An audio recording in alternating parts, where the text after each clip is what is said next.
à tous. Notre sujet du jour, marre de me répéter. Si vous avez déjà dit ou pensé avec un fort agacement, ça fait 100 fois que je te le dis, que ça vous fatigue et que ça ne fonctionne pas, écoutez bien ce qui va suivre. Avec les grands, les petits, les collègues, vous vous époumonez à dire et redire les mêmes choses, mais c'est comme si vous parliez dans le vide. Résultat, moins d'énergie, moins de crédibilité, aucune amélioration. Si vous persistez dans cette voie-là, vous allez vous épuiser, voire vous aigrir. Ça n'est pas ce que vous souhaitez. Bonne nouvelle, j'ai pour vous des solutions simples à appliquer et les clés pour des changements durables et profitables à tous. À une époque, j'ai dû répéter au moins 150 fois « Ferme la porte d'entrée, on chauffe pour rien ». Physiquement, ça se portait sur mon estomac à chaque fois.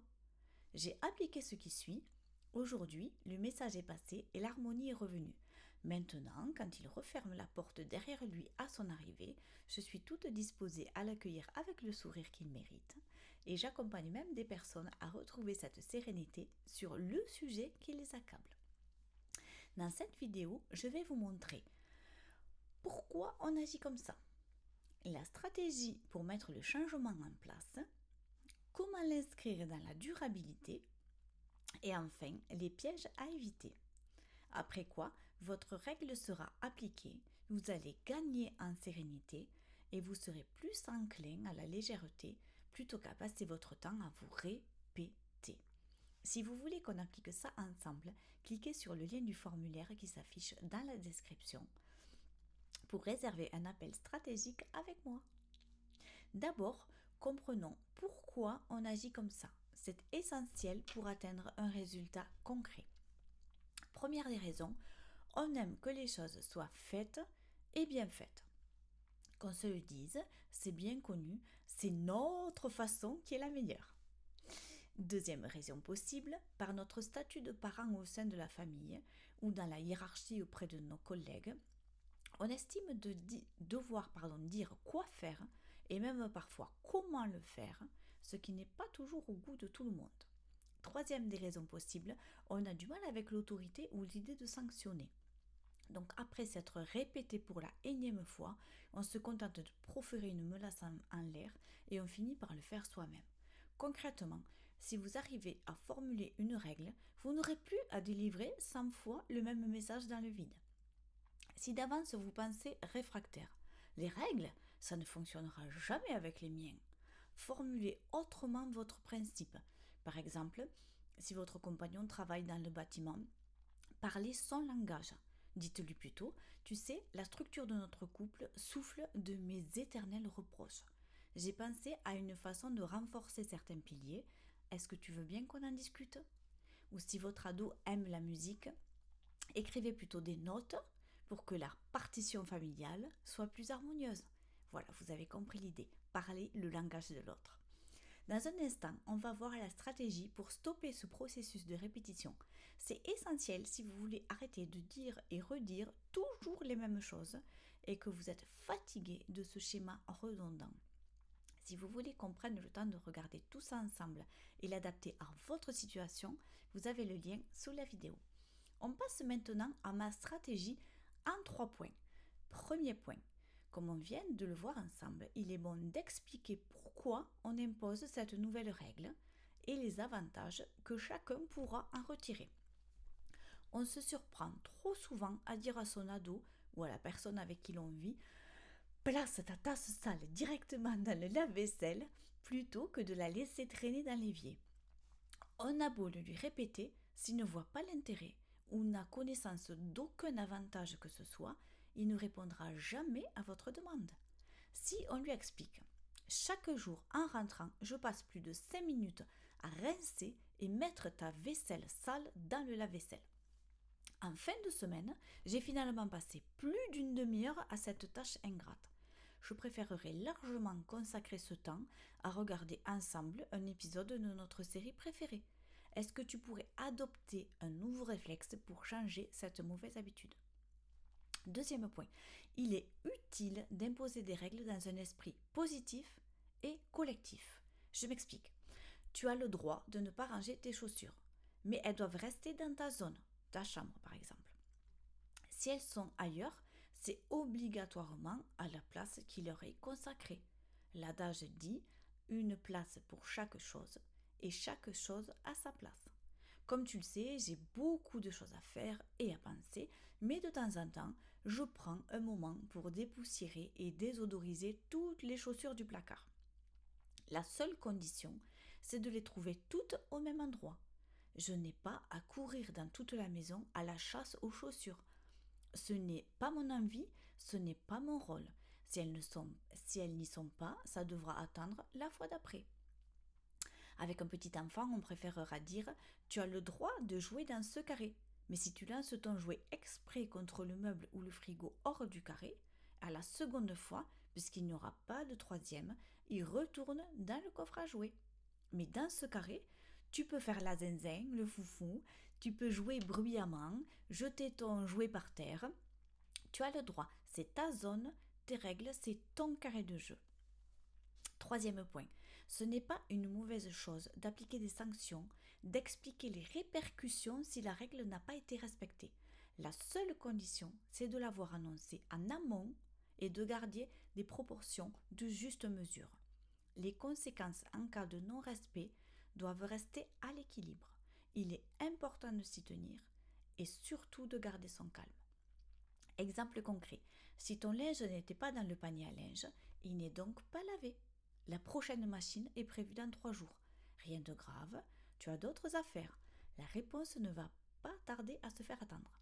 3, 2, 1, impact. Oui, mais c'est dégueulasse, je voulais justement mettre ce jean-là. Ou alors en mode drama. Quelle mère fait ça? Franchement, Charlotte a trop de la chance. Ça sent le vécu, n'est-ce pas? C'est normal, c'est un exemple concret d'une de mes clientes. J'ai simplement changé les noms. La réponse devra être « J'espère que la prochaine fois, tu penseras mettre tes affaires dans le panier à linge. Ça réglera le problème. Et si mon avis compte, je te trouve aussi sublime dans tel ou tel vêtement. De toute façon, tu as la chance d'avoir un dressing adapté à ta belle silhouette. Donc ça va le faire. » Deuxième exemple concret, notre compagnon de vie ou compagne de vie arrive comme d'habitude avec 1 heure de retard après l'heure prévue de son entraînement hebdomadaire.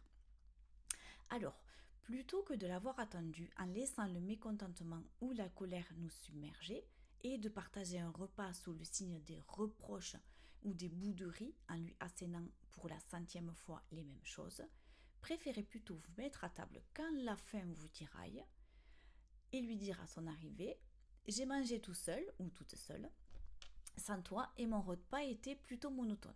J'espère que tu t'es régalé, mais tu vas devoir manger tout seul ou toute seule. J'adore partager mes repas avec toi et du coup, si la prochaine fois tu peux arriver à l'heure, on passera un super moment comme d'habitude. » Très honnêtement, si après ça le problème persiste, c'est qu'il est plus profond et qu'il y a une douleur cachée derrière ce comportement. Mais ça fera l'objet d'une autre vidéo. À ce propos, si vous avez de nouvelles idées de vidéos, n'hésitez pas à les laisser en commentaire. Troisième exemple, avec un collègue, on cherchera plutôt quelque chose qui paraît important à ses yeux. On essaie de faire passer le message par ce biais spécifique parce qu'on connaît la personne moins personnellement qu'en famille. Si par exemple dans votre entreprise vous utilisez des véhicules de fonction commun et que l'odeur de cigarette dans le véhicule vous dérange ou que le siège par exemple et le rétro sont déréglés sans être remis à leur position initiale, si la personne concernée par exemple a l'habitude de faire chauffer son repas au micro-ondes, on attend ce moment précis du repas, plus propice à la discussion, et on lui dit avec calme mais avec sérieux « Tu sais, si mon agacement de ce matin suite à l'épisode de la voiture n'était pas passé, je n'hésiterai pas à retirer ton plat du micro-ondes pour y mettre le mien. » Vous marquez un silence assez court et vous enchaînez. « Je ne veux pas ce genre de bassesse entre nous et je sais que tu es suffisamment intelligente et sensible pour ne plus agir comme ça. On a le droit d'être étourdi ou pressé de temps en temps, de faire un impair, mais on s'excuse auprès de l'autre et surtout, on ne répète pas la mauvaise expérience. » Il est positif de terminer sur une chouette note, en partageant votre repas avec la personne et par exemple en lui demandant comment s'est passé son week-end ou si son enfant a gagné sa compétition, etc. En s'intéressant vraiment à la personne, c'est aussi comme ça qu'on gagne le respect. Maintenant, voyons comment inscrire ce changement dans la durabilité. On n'est pas là pour un petit détail agaçant, on est là pour changer durablement un système qui ne fonctionne pas et surtout qui vous épuise. Premièrement, encouragez le respect des règles avec des challenges ou des enjeux amusants. Par exemple, celui qui aura tenu la règle du téléphone en mode avion quand on est à table pendant toute la semaine choisira le repas commun du dimanche soir. Si c'est plutôt l'histoire des manteaux qui ne traînent plus partout et qui sont maintenant correctement rangés, pourquoi pas aller tous ensemble ce week-end au magasin, acheter une nouvelle patère qui convienne à tous et pourquoi pas l'installer ensemble pour faire une activité plaisante en famille. L'idée, c'est de procurer à tous le sentiment que la vie compte et que le respect est toujours gagnant. Deuxièmement, récompenser avec des gestes ou des paroles quand une règle a été suivie plusieurs fois et sur plusieurs jours ou plusieurs semaines selon le cas. Par exemple, puisque tu as pris en compte la règle de jeter les rouleaux vides ou les paquets vides, j'aimerais beaucoup te faire plaisir en te cuisinant ton plat préféré, ou te permettre de me chipper mon parfum, ou me chipper ma veste que tu aimes tant pour sortir samedi soir. Troisième point, donner la liberté à l'autre de soumettre raisonnablement sa propre règle commune, celle qui lui tient à cœur, pour la vie de famille, en colocation, en communauté ou au boulot, car tout devient plus agréable quand le respect mutuel est instauré. Maintenant, les 3 pièges à éviter. Premier piège à éviter, ne pas appliquer par colère ou agacement une sanction démesurée ou hors propos qui enlèverait tout son sens à la règle première. Je ne renouvellerai pas ta licence sportive en septembre puisque tu n'as pas suivi la règle de prélavage et la mise au lave-vaisselle. Ah, trop injuste. Tu n'auras pas ton argent de poche pendant tout le mois puisque comme d'habitude, tu as débranché mon téléphone en charge alors que je venais de l'y mettre. Il est important de garder une cohérence entre la répercussion ou la dite sanction et la règle non appliquée. Sinon, ça passera forcément pour une injustice et ça aura l'effet inverse. Deuxièmement, on évite à tout prix de culpabiliser l'autre en se montrant sournois par épuisement. Ça peut arriver tout le monde. On est tellement excédé qu'on a envie de piquer l'autre. On ne fait pas croire à tort à son ado qu'on s'est tordu la cheville sur son sac qui n'avait rien à faire dans l'entrée. On préférera prendre le contre-exemple en mettant un objet lambda, un plateau par exemple, sur son lit. Et ça ne va pas se faire attendre. Il va vous demander pourquoi tu as mis ça sur mon lit. Et vous lui répondrez, tu trouves que ça n'est pas sa place? Pareil pour moi avec ton sac dans l'entrée. Ça a l'air un peu abrupt dit comme ça, mais c'est cet effet miroir qui va impacter l'autre sur le moment ou plus tard pour lui faire prendre conscience de son comportement. Et au fur et à mesure, vous allez passer de ça me pourrit la vie à ça me nourrit la vie. Troisième et dernier point, ne pas en profiter pour être injuste sur un tout autre sujet simplement parce qu'on est fatigué, voire épuisé d'avoir dit et redit toujours la même chose. Le plus judicieux étant évidemment d'intervenir avant que la situation ne déborde et qu'elle ne vous mène à l'épuisement. Mais sachez que ce n'est jamais trop tard pour enchaîner sur une nouvelle habitude. Voilà, pour aller plus loin dans cette direction, mais si vous ignorez comment mettre des règles en place, regardez ma vidéo intitulée « Définir un cadre, c'est sain ». À bientôt!